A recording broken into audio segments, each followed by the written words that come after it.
Welcome to BARI BANTER, where we talk everything bariatric surgery with the people that know it best, the patients. I'm Shannon, and I'm here with my co-hostess with the mostest, Lita. So sit back, relax, and remember, sip, sip, sip. Episode 93. Hi, Shannon. Coming at ya. Hi. Hi, how you going? Good. So, firstly, thank you to our Patreons, and not just because of the amazing support they give us. They were like my tech support this morning. I woke up this morning and to like comments in our Bari Banter Facebook, like the Patreon Facebook page, and they're like, "Is it just me or is it really like quiet?" And which made me go across and fix it up. I was like, "Oh, I'll fix next week's," but I was like, "No, I'll go fix that one." And I just changed a few things. So yeah, thanks guys, appreciate that. Tech support. Yeah, and speaking of our Patreons, because obviously last week at the end of the episode we talked about doing a giveaway for our 2-year episode, and I think we need to give away a special Something to them. to just the Patreons as well. So if you do want to get amongst it and support Bari Banter, make sure you jump across there, because we're hoping to add more to that as time goes on. Create some more supportive kind of systems throughout that kind of network. So last week we did random questions as the intro. This week I did odd questions. Oh God, okay. I couldn't really find any because I was in a rush just then. But I've got random dizziness. Anyone else get this? Mm-hmm. I had that as well. What did you put it down to, the random dizziness early on? Probably. And I still some days get it these days. I think it's dehydration. Yeah, I think so too. I think that's a pretty safe bet. That was the only question I could find. Oh, wow, okay. We're kind of in a rush. Well, we kind of covered it last week with the stinky breath and the... I know, I was trying to find another belly button one. Oh, we got so much feedback on the belly button question. I was really trying to get another question where you said something awkward, like, yeah, I sniff or I pee in the shower. I pick my nose and eat it. I pick my nose and eat it, or something along those lines. I pick your nose and eat it when you're sleeping. Oh, well, okay. Joking. Jokes. That was a joke. I was wondering why I breathe so well in the morning. But saying that, every morning, we've been getting up and we've been running, and I've been feeling sensational, can I just say? Like, we've been doing it for about a month. But also, speaking of exercise, our guest today is a bit of a exercise enthusiast herself. She is, yeah. So I think we should get her on, have a chat, kind of get to know a little bit more about her, and just enjoy another episode with another amazing guest. I just want to say I got a PB today, which I'm super proud about. Oh, okay. That's okay, all. sorry. That's all. Yeah. I don't want to. That's it. Just be happy for me. Just dropping in just PBs. gloat bombs. Yeah, just gloat gloating bombs. here. Yeah, that's all right. Humble brag. So our guest today is 16 months post-sleeve surgery. She's a PT who is jumping, running, and lifting her way into being the best version of herself. She has lost 31 kilos and is a lean, mean fighting machine. Welcome to our guest, Ella, also known as the Sleeved PT on Instagram. Can you tell that Shannon wrote that intro and not me? I love that. I feel like it was awesome. Intro. I was almost going to claim that after you finished it. Yeah, So I was like, the lean, mean fighting machine. yeah, I know. I love it. That was all me. So you're a PT now? I am. Yeah. Were you a PT prior to surgery? I was, yeah. I've been a PT for 7 years now. Okay. Wow. So how is that going into surgery? Was it a concern how people would perceive you going through? Because that was the first thing when I realized you were a PT. I was like, I wonder if that was a concern for you. Was it?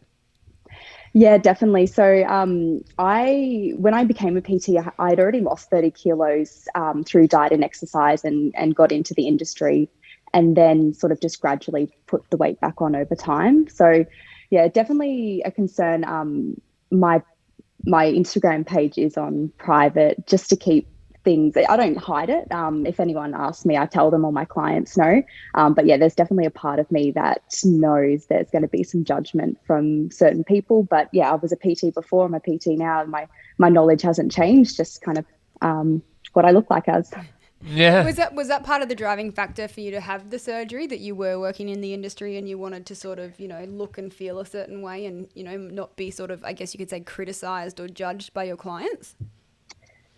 Yeah, I don't think necessarily my clients. I think people that didn't know me and my story already. But definitely it was hard being a PT, being bigger. It's a very aesthetic based industry, unfortunately. And, you could be the thinnest and fittest looking person and have no knowledge, and you'll attract people. And you could, be like how I looked and, not attract clients, but my knowledge might be better than the other person. Yeah. So yeah, it was hard. Yeah. It's a bit of a catch-22 because as an overweight person going to a PT, I feel like I would kind of feel a little bit like that you'd understand a bit, but then I guess in the back of your head you'd kind of also be like, oh, well, but is she as good as what everybody else is? You know what I mean? Like it is a bit kind of like, yeah. Well, it's almost like that whole never trust a skinny chef. Yeah. You know, that whole thing. Yeah. So, yeah. Yeah, I guess as well, though, when I look back and I talk to my clients that have been with me throughout my whole journey, we look back at my photos and that like both of us never think that I was that big. Like we look at photos and go, no, that's not me. Like I was fit. I was doing triathlons. I played footy. I go to the gym, 3-4 times a week. I worked in the industry, but no one ever saw me as being overweight. And it was a bit of a shock to some of my clients actually once I did tell them that I was getting surgery and after surgery, once I had told some of them, why I was changing so fast, I guess. No, 100%. Because obviously you were very active. Can you look back and reflect on what it was, because obviously being fit is half the game. Can you look back and reflect and kind of see where things were going wrong and like what habits were in place that were kind of making it tough for you to keep that weight off? Yeah, definitely. So when I lost weight the first time, it probably wasn't very sustainable. Obviously wasn't sustainable. So it was a lot of big changes that I just couldn't implement long term. It was cutting out whole food groups. It was, counting every single gram of rice that I ate. It was, just being really, really overly strict, I guess. And over time, even though I was still working with other dietitians still, and I was doing all the right things, I guess I was just eating more than my body needed. And I also had some issues in the last sort of 2 years with PCOS. So I found out that I did have PCOS, and it kind of, a few things sort of lined up and made sense as to why, I drastically could lose all this weight initially. It wasn't sustainable. And then I just started putting it back on and then had all these other sort of hormonal issues coming into play as well. But, at the end of the day, I was eating more than my body needed and I was gradually putting on weight. But, I was so active that I needed to eat that much. So, yeah, it was really a hard balancing act. I was writing a blog throughout the week for somebody, and I was talking about how like 2 years post-op, you've got to really sort of, if you're plateauing or you're gaining weight again, you've really got to stop and like sort of look at the little routines and habits that are coming back in. And tonight I was preparing dinner before we jumped on the podcast, and we're making homemade pizzas. But I was sitting there like having a few mouthfuls of chicken and a few mouthfuls of bacon and a few things of like capsicum. And then I'm sitting here going, oh, I'm not really hungry now, but I'm still going to eat dinner after the podcast. And I was like, that's also another really good thing to sort of think about when you're kind of trying to figure out why you're gaining weight. Because even though a lot of people start, keto diets or counting calories and that sort of thing, but they never count the things that you just aimlessly put in your mouth. Like I wouldn't, if I was counting, I wouldn't like count that mouthful of chicken that I had. No. You know what I mean? Like it's those little things that you don't even think about that are probably the reason why you're slowly gaining again. Yeah, it's all those extras, all those extra 1%ers. Yeah. It's funny because I was actually talking to my little brother today because he's going through a bit of a weight loss journey, and we're talking about like, calories and like the back of a nutritional kind of panel. And I said to him, it is quite complicated because I said, macros are more accurate representation of, food. But for someone like him, and I look at him and he was like me at his age, where I wouldn't have no idea what I was looking at on the back of that nutritional value thing. And being able to like, and as I said to him today, like being into macros and calorie counting, you almost need to be a mathematician as you go along. And I can imagine doing those little snacks. You'd just be like, I'll just ignore that one because I don't really want to work out how many calories that was. And, they're the little 1%ers that do add up to be a lot. That's why I've never calorie counted, because I don't want to have to count the random how many times do we walk to the fridge and just aimlessly look there and I'll eat like 2 cherry tomatoes and then walk away again. Like I'd never count them in my calorie counting. When I actually was doing the calorie counting, and not to do it but to understand it, I was eating less just because I didn't want to have to go through the mental thing of trying to work it out. so that's what it is. That's why calories works. So you don't have to actually count your calories. Yeah. Ella, I want to go back and understand who you were a little bit more before surgery. If you had to give yourself 3 words for your weight struggles, what would those 3 words be? So that was a really hard question. But what kind of you can even expand on that. I was trying to be clever, and now I just thought about it. I was like, that's way too hard of a question. But explain what your weight struggles have been. Tell us about your weight struggles, and then at the end, if you can pinpoint it down to 3, we'll do it in reverse. Okay. Yeah. So I guess weight struggles. I was just very much yo-yo dieting, I guess. So I'd lose weight, I'd put on weight. I don't know. I guess.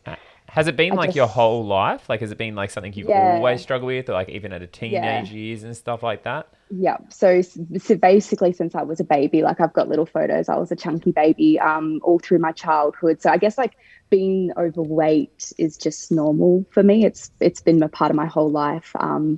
It was probably really hard growing up because I've got 2 siblings and, I love them dearly, but they're very different body shapes to me. And they,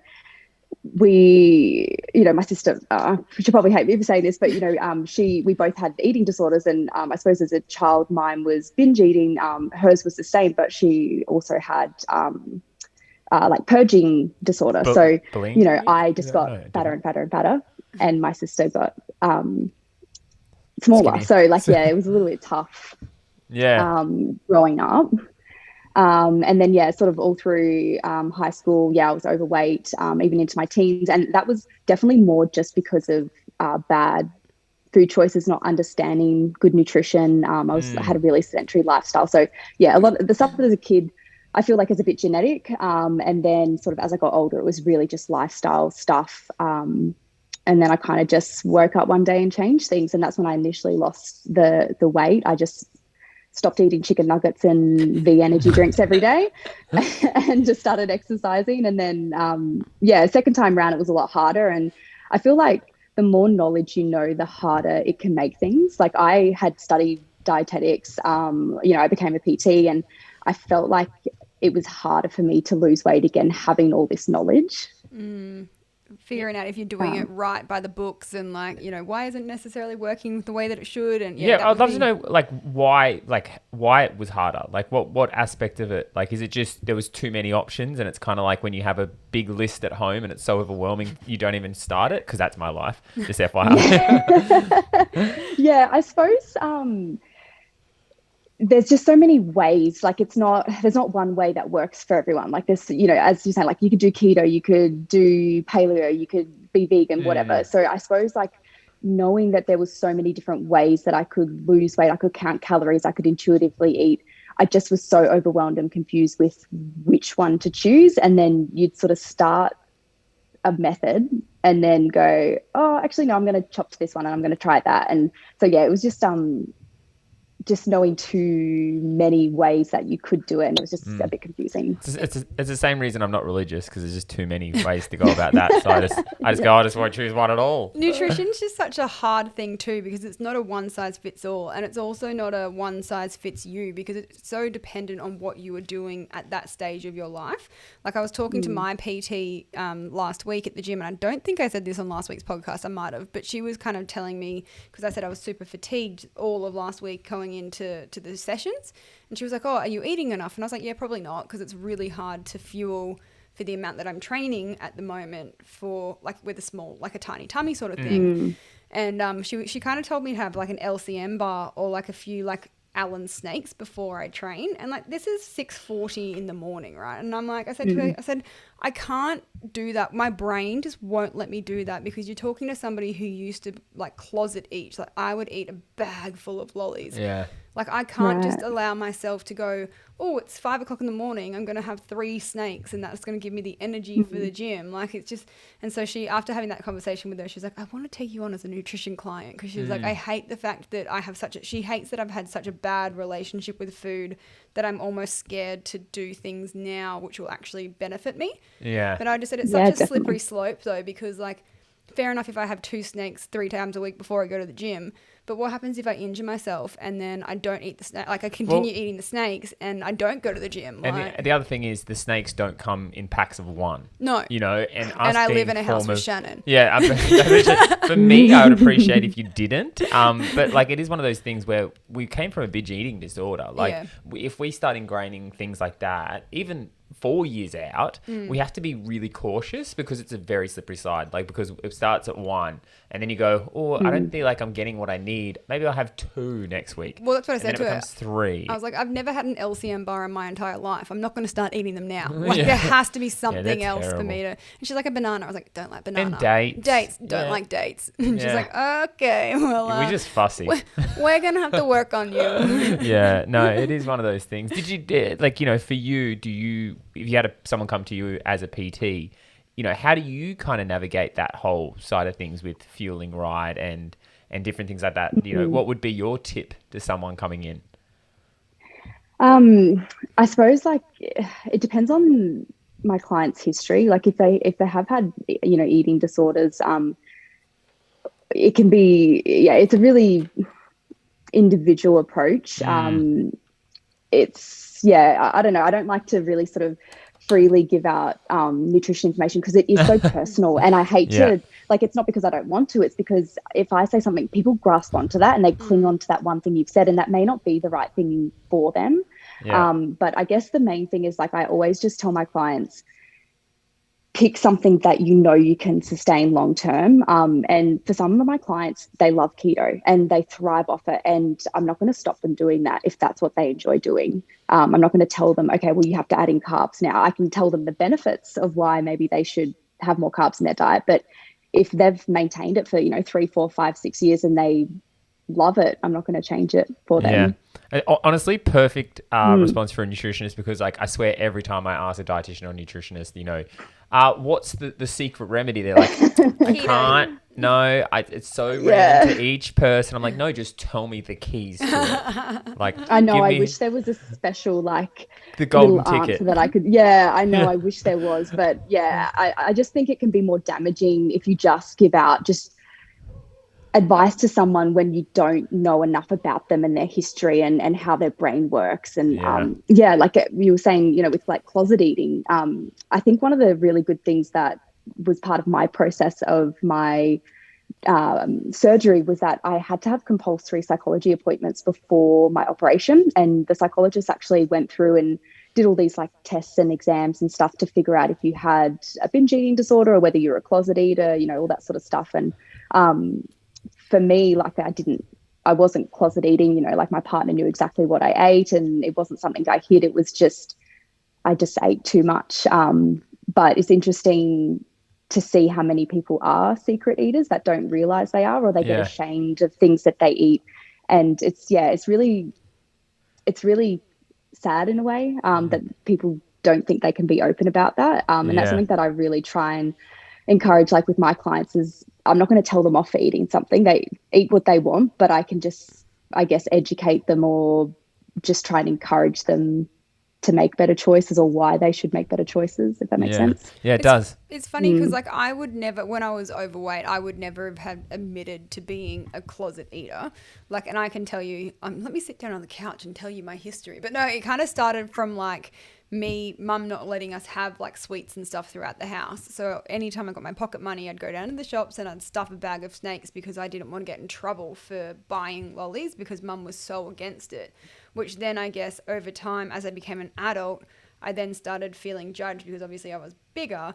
Like, I wouldn't be eating, if I went to a food court, I wouldn't eat McDonald's or anything like that. Like, I was always quite a healthy person, mainly because I didn't want other people, or I was ashamed of the choices that I was making. So if I was going to eat the bad food, it would be through, like, a drive-through where nobody could see that I was doing it. So I was like, that's a lot to unpack. Oh, it is. And I think you are the only person that can really unpack that. Yes, with the assistance of a psychologist to give you the tools to kind of, like, work through it. But you've got to be willing to look back at yourself and understand those patterns that got you there. And a lot of people aren't. They kind of like, no, it's just food. It's just, I didn't exercise. Just tasty food. It's like, no, it's usually, like, stems from a lot more things. Like, it's all open. Also, that quiz, by the way, sounds like the worst, like, Dolly magazine quiz, Oh my God, the sealed section that you peeled. You know what I mean? We used to do the quiz, like, which pop star are you? This one's like, what which eating disorder did you have? Women's health next issue. Literally. It's like, oh my God, oh no, I'm not going to make a joke. That's a really bad joke. I've got to pull myself up sometimes. So, you obviously had your concerns with how you're going to be perceived as a PT. Did you have any other, like, fears leading into surgery? Yeah, I guess actually one of my fears was I didn't know what surgery I was going to wake up having had. So when I had my barium swallow, I found out I had a rotated stomach. So previous to surgery, I used to get a lot of stomach issues and really like severe bloating. And anyway, I found out that my stomach was rotated. So basically my surgeon said until he opens me up, he doesn't know whether I'll have a sleeve or a bypass. If my stomach, he can't twist and put back into place, he'll just take it out basically. So it was really, I signed basically paperwork for both surgeries. And when I woke up, the first thing I said, I was like, so what have I got? Do I have a stomach? Is it just smaller? Is it gone? So that was definitely a massive fear for me because I had researched so much about the sleeve. I didn't really know about a bypass. Yeah, wow. It's like kind of like, you wake up and they're like, what did I have? Did I have the sleeve or did I have the bypass? Oh, actually, we went with the band. You're like, damn it. Yeah. Damn That it. would be quite confronting too, because like essentially after the surgery, the diets are pretty much the same between the sleeve and the bypass. But like if you've researched the sleeve, there's not quite as many things like, we don't get dumping syndrome as much as other people. And so like, imagine waking up with a completely different surgery and being like, I wasn't mentally prepared for this. I know. It's like leaving with a penis, opening up with a vagina. You're like, I didn't know how to work it. You are full of them tonight. Oh, mate, full of something. You're doing amazing. The transition after surgery, to eating less food and different things like that. Did you find that hard mentally? How did you find that whole situation? I actually feel like once I was able to start eating solids again, I felt like my diet was worse than before surgery. So I really struggled. Like I was a meat eater. Like I would have steak for breakfast, lunch and dinner if I could. And I really struggled to get back to sort of what I would consider normal eating. I pretty much don't eat red meat much because I just find it really hard to digest. But I sort of fell into this little pattern where I was just eating like Tim Tams. I was living off Tim Tams. I was eating chips. I was eating things that I didn't use like prior to surgery eat a lot of, but they just digested really well. So I definitely made sure I still saw my nutritionist like for a few months after surgery just to kind of like make her keep me in line a little bit, I guess. But accountability. I actually, even just tonight I had, because it's so cold tonight, I had soup for dinner, and it's a soup that I had straight out of surgery. And the first mouthful, I was like, oh God, this is bringing back memories. Like I don't like this. I don't like this. Oh my God. Next is puree. No. Yeah, it was bizarre. Yeah, I hadn't had it since surgery, and I was like, oh God, yeah, I had a pretty good recovery. I guess I don't know any different, but I felt like it was pretty good. I only had a few instances where I get like the frothy need to vomit type of thing. And that was purely just if I ate something too quick or too fast. But my diet now is pretty good. It's definitely like an 80-20. I'll have a mini apple crumble if I want. But yeah, it's definitely balanced, I'd say. Yeah, it's kind of like, it's funny how you go, that soup reminds you of like a darker time. It's the same as like whenever I smell Jaeger, I just can't go there anymore ever since I was 17 years old and had a bad experience with that. A bit like me with tequila, but I just hold my nose now and down it goes. Such a trooper. When you said that you were eating like worse, your Tim Tams and your chips and all that, were you craving it, or was it just, it was the only thing? Like, No. what made you go for those foods?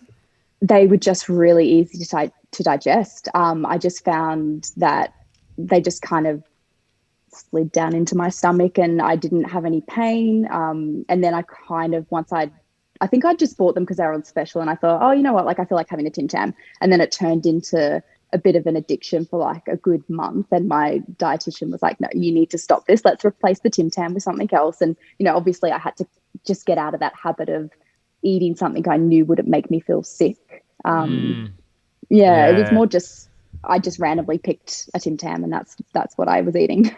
Yeah. I do that, and now I purposely avoid going down aisles in the supermarket that I don't need to go down, because if there's a sale sticker on it, it's going in my trolley. Like I will buy half of the shop, even if I don't know what it is. I'll be like, cool, this looks great. We'll give it a go. Like if it has a sale sticker on it. It's like aged yams. I must have. It's got a sale sticker. I have to get it. It's half price. Oh, I was wondering why we had so many cans of mustard. Spam. No, I didn't even think of something random. When I was reading through your form actually before, because I wrote all the questions tonight because I'm awesome. Oh, 'cause you do it once and you. And literally, not all heroes wear capes, leads. There was a lot focused towards the physical side. You've obviously been a very physical person. You still are a very physical person. With the nutritional side, obviously you've got the education there, but obviously, as we said earlier, it's been hard to kind of put that into practice. Have you taken steps since surgery to kind of, understand that? And what's that kind of look like for you?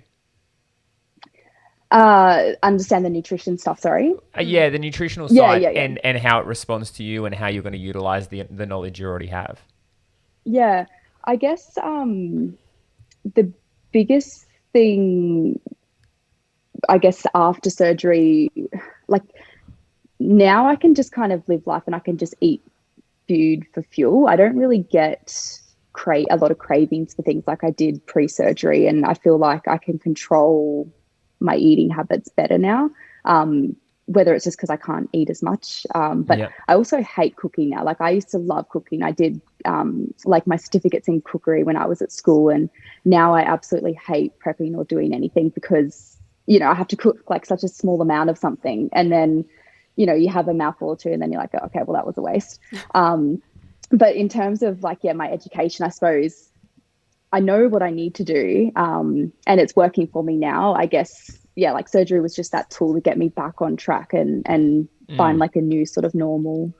Yeah, no, totally. Is it kind of like, because obviously my big concern, as I realized from my surgery, was as time went on, I realized I was leaning into my sleeve a little bit too much, because as the restriction eased, the habits just increased until I started going, oh, wait a second, So for me, I'm like, always say to people, try not to, rely too much on the restriction, because the restriction won't always be there. It's not something like that, will just always be a thing that will assist you forever and ever. So that's why I always ask, because like something I've had to really work on is understanding, I've understood that my nutritional education wasn't there. Yours clearly is, but then putting that into practice sometimes can be quite difficult. Especially for your own thing. It's the same as like, I can build structural stuff for people all the time, but then I don't do it at my own house. It's like sometimes the knowledge we have, we don't utilize in our own life, because we do it all day. I think as well, like I have a pretty chaotic and busy life. And I think one of the most simplest things is mindful eating. And that's something that I know I wasn't doing pre-surgery. And it's funny, I actually did my friend's a news reporter, and she did a story quite a few years ago on, mindless eating in front of the TV and the bad habits and things like that can lead to obesity. And I had just lost my first, lot of 30 kilos, and I was her little model on a treadmill about mindless eating. And it's something that I just kept forgetting. And, they say, you chew your food 20 times before you swallow it, and, you'll feel fuller quicker and you won't overeat and little things like that. So I suppose post-surgery now, if I feel like I've, pushed my boundaries a little bit with meals, the next one I have to really go, okay, am I hungry? No, stop eating. Like you kind of have to learn to waste food. You don't have to 100%. eat everything that's on your plate. Yeah. And that's one of the biggest things is like I felt so wasteful of all this food that I wasn't then eating. But my dog loves it. She gets, extra steak and whatnot for dinner. So it's good. Yeah. But yeah, just being a bit more mindful about what you're actually putting into your body, into mouth. Yeah. That's a really good one, that they're throwing the food out, because that was a huge one for me. I've always turned it now into like a reward, like not a reward, but like, when you throw food out, you almost get an accomplishment from it now. Like I always try to be like, yes, I did it. Like, and it's weird that that's you didn't force it in. Yeah, I didn't force it in. I threw it out and I did that. And, because I'm always like, it used to be big quantities, the best value. Can't throw food out because there's starving kids in Africa. I'm a little bit dyslexic. I was eating kids and throwing food out. Can't throw kids out. Yeah, no. Yeah, please don't throw them out. No, that's it. So it is. It's a tough one. It is. Is your restriction quite there 16 months out? Some days it is and some days it isn't. Like I generally find when I have a meal out, if I go to a restaurant or a cafe for breakfast or dinner, I notice my restriction. When I cook foods at home, maybe just naturally I'm having smaller portions. So I don't notice it as much. But yeah, there's definitely days where I can go the whole day and be like, crap, I haven't eaten yet. And I would never thought, when people used to, my partner's like this, he'll go, oh, it's 7 o'clock, I haven't eaten all day. And I'd be like, that's bullshit. Like you've definitely thought about eating. And now I understand, like, I can go a day and not be hungry. And that's not a good thing. I'm not promoting that. But yeah, definitely the restriction there, and like that, not having that hunger feeling, especially when you're trying to train and you've got performance goals, like when you guys doing your triathlons or running or strength stuff that I do, you really have to still fuel your body. And it can be quite dangerous, like as you're saying with like the lollies and stuff in the morning. If you're training in the morning, you need to fuel your body, you need energy, but we kind of forget that, because I know I don't always get that hunger cue. Yeah, no, it is all the big transition. Especially when I wake up in the morning and I have a jug of coffee, and then I need to try and eat food in between my coffee and then go into the gym. Like, it's kind of like I don't have room in my stomach to have anything else apart from my coffee. And apparently coffee isn't enough fuel for CrossFit. So. Oh yeah, funny that. Ella, no, definitely not.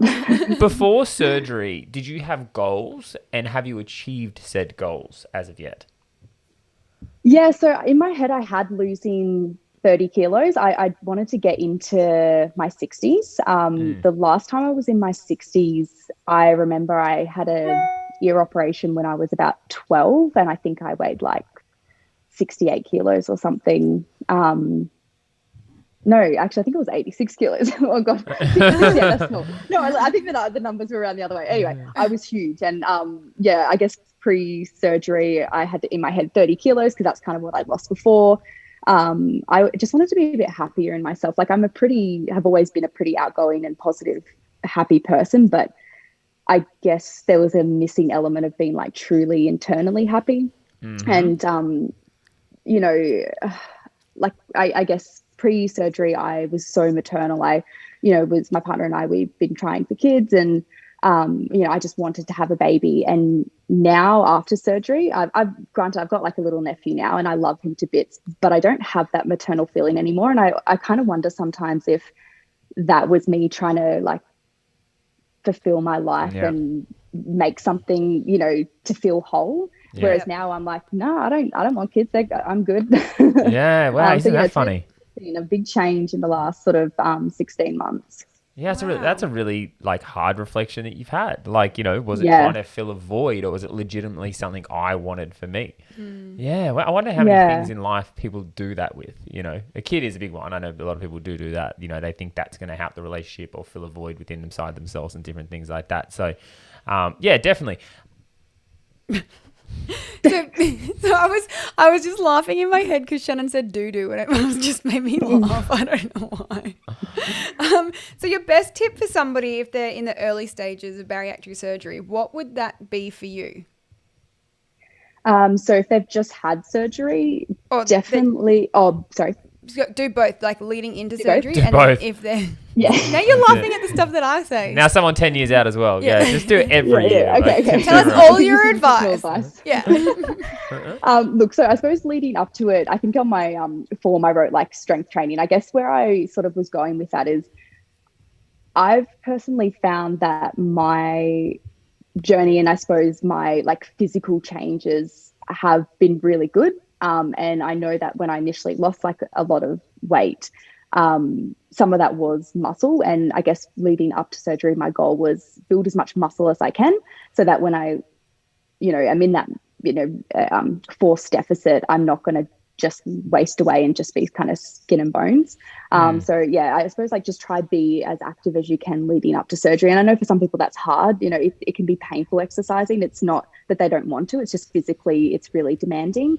But even just walking or getting in the pool, doing, hydrotherapy stuff, I think is really beneficial. For someone that's just had surgery, like definitely listen to your body and recover as much as you need to. I kind of went in and out of following the online community because I felt at times that there was a lot of pressure to be moving straight away, or some, like me personally, I was up and back training 5 weeks after surgery after I'd been cleared, and that's because I just had a really good routine pre-surgery. And I shared that with some people, and I got some really negative comments back, just sort of being like, oh, you shouldn't be doing that. And I suppose like everyone's journey is different, and some people can go back 5 weeks after, and some people it might be 3 months after. But I guess not comparing yourself to others that are out there, because we are so individual in our journey, and our start of the journey was also different. We've all had either our stomach cut out or a sleeve or whatever it is, but everyone heals differently, and everyone mentally takes a different amount of time to process what they've gone through and then start implementing changes and actually using the surgery as a tool and not the answer to their problems. Yeah, solid advice. So I found it very interesting when we were reading your form that you did mention the strength training before surgery, because that's something that not a lot of people think about. But Shannon, you've always said that it was something that you kind of noticed that when you were losing weight, you were losing weight quite drastically, but it wasn't necessarily the right way because you were losing a lot of muscle mass. Yeah, I think mine was a lot to do with I was using my tool to its full extent. I was, not getting hungry, so I just wasn't eating. I also wasn't doing strength training. I was doing a lot of cardio, which just depleted, as much as I lost a heap of weight. And to others, they're like, oh, wow, you've lost this amount of money, this amount of weight. You're clearly very successful. And it's like, well, no, if I had have slowed it down, focused more on a bit more strength with the endurance, because I think cardio plays a massive part towards weight loss, I could have probably found a better balance, kept a bit more muscle, because now I'm having to do stuff to try and regain said muscle that was eaten away. Has that been obviously a focus for you throughout? Yeah. So, I suppose having the knowledge of the benefits of strength training, which is why I sort of prioritized that leading up. And once I decided that I was having surgery, I basically said to my coach, I'm like, cool, this next 12 months, I'm getting as strong and building as much muscle as I can, because I know that when I, have surgery, I'm going to lose some of it. And I suppose in my head, I thought, oh, it'll just be the body fat that then drops off. And I did still lose, I think, about 6 to 10 kilos of muscle. I went and got DEXA scans before and after, and I've had them every 3 months since surgery, just because I really want to keep an eye on that. And I also really want to make sure that my bone density doesn't decrease. Yeah. And obviously strength training massively increases bone density over time. And so I suppose that's more one of the reasons why I was suggesting that people do that, because a lot of people do get deficiencies and vitamin deficiencies and whatnot after surgery. And if you can do a little bit beforehand to help yourself, well, why not? Yeah, well, that was one of the tips I gave to Ash, because my ex-wife is going through to have surgery, and she's very determined. She's like, I don't want to lose my booty, and da-da-da-da-da. Well, I said, focus on... Hit the gym. Yeah, literally, hit the gym. Squats are your best friends if you don't want to lose it, because, you have to kind of target those areas to make sure you don't lose it. We talked about your goals leading into surgery. Where you're at now, obviously, you've kind of accomplished a lot of your goals. Do you have goals moving forward that you want to achieve? Yeah, definitely. So I suppose my goals just kind of keep changing as my body changes, and then things that I thought were important aren't anymore. And I just recently, a couple of weeks ago, did a photo shoot for hitting my 30 kilo weight loss. It was something that I just sort of said, once I, lose 30 kilos, I want to do a bit of a photo shoot. It's not anything raunchy. It was just, dressed up in different clothes and just kind of got to see what my body looks like from someone else's view, because I do have body dysmorphia. I went shopping today and I went to pick up stuff off the rack and I tried it on and I went, hang on, no, I'm not this size anymore. But looking at it, I was like, no, even that's really small. This probably isn't going to fit. So my next sort of goals, so 6 months out from surgery, I actually did a powerlifting comp. So I had surgery and I was like, cool, I've got all this strength still, even after I'd started losing weight. So I did a powerlifting comp last year. And then I thought maybe I'd do another one this year, but I think my goal, I do want to get back into the triathlons, because I haven't done one now being lighter. But the interesting thing is, the more weight I've lost now, the more injured I'm getting. All these things keep popping up and I'm like, hang on, I've lost 30 kilos. My body should be loving life right now. It's just interesting. I kind of have little goals, but I'm just sort of playing it by ear and just seeing how things roll. Yeah, very mindful of what your body's telling you. Yeah, if it's any bonus from the external over here, if I saw you, I would be like, she's a fit woman. Yeah. Like, Oh, thank you. it's funny how like you can look at someone like you, and if you weren't on Barry Banter, I would not ever assume you've had bariatric surgery. You know, and it's really Yeah. hard sometimes to visualize, and that's why I like looking at the photos prior to the episode to kind of understand where you started and where you are now. Because looking at you now, you would look like you could easily be like, oh, that girl's never struggled with her weight, you know. But It's interesting you say that because I have a new client that I train, and only a couple of weeks ago, I was sort of talking to her. She was saying some stuff, and I said, "Yeah, no, look, I understand. I do know what you're going through." And she sort of looked at me and she was like, "Well, you've always been skinny. How will you know?" And I was like, "Well, actually, no, I haven't. This is my story, and this is what I've gone through." And she just kind of like was a bit stunned, and she went, "Oh, I get now how you sound like you understand what I'm saying." And I was like, "Yeah, girlfriend, I know. Like, I've been there, done that."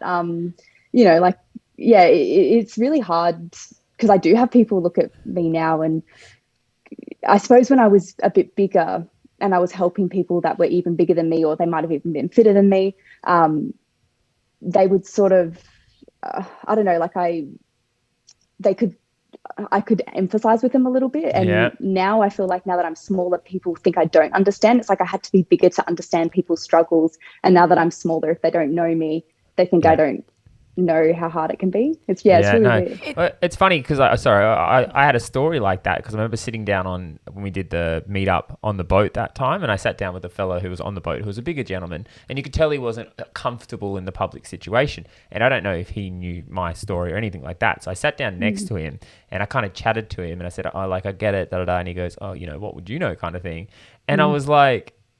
And then I said, well, no, I've lost like 90 kilos. Like I used to be, and I understand the social anxieties and things that come, and he kind of went, yeah, you know, and it was just so funny. It's almost like you need to wear a shirt that says, you know, I get it. You know, I was there.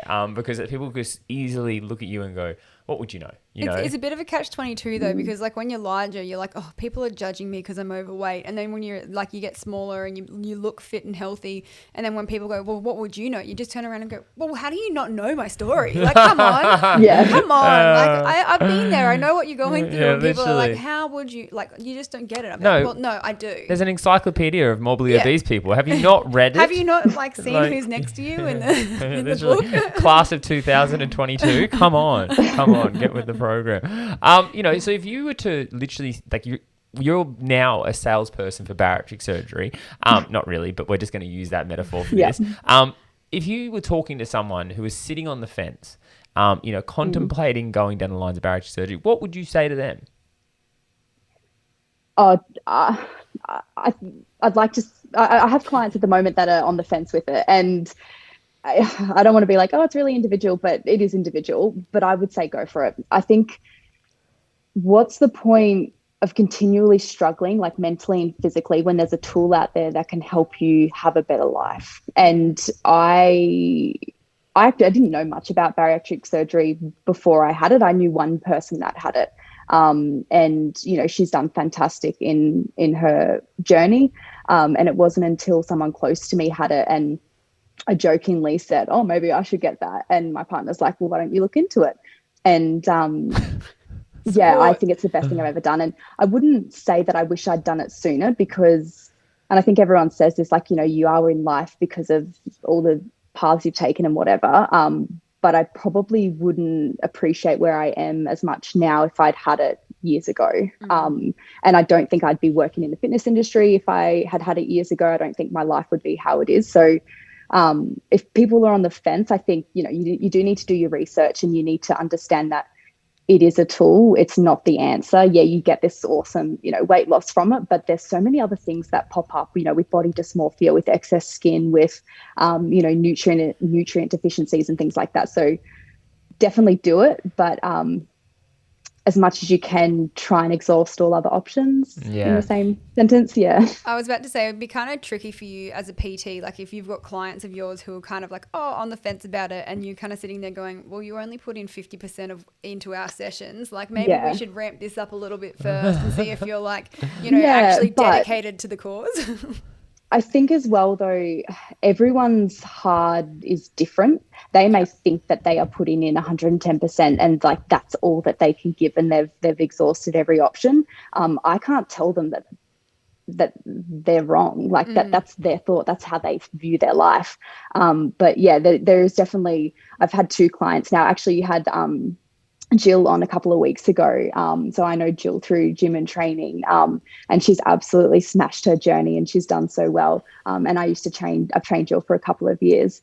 And I've had other clients that after I've said, hey, this is what I'm doing, they've researched it and they've had it. And I couldn't be happier for them. Like it's just, again, like I keep harping on, it is just a tool. Like they're still back training. One of my friends now, she's about to do, I think she's training for the half Ironman, I think it is. So she's just done like her first 10K run, and she's doing Maddie? all these things that.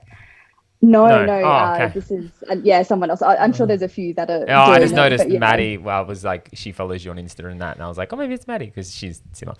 Carry on. Yeah. Oh no, all good. Yeah, no, I was just saying. So yeah, like go for it, but just Yeah, no, 100%. 100%. So, if someone wants to reach out to you and hit you up to be their PT or ask you any questions that we may have missed, because Shannon likes to put random ones in there, but some that we may have missed that I probably should have put in. If they want to ask you said questions, where's the best place to find you?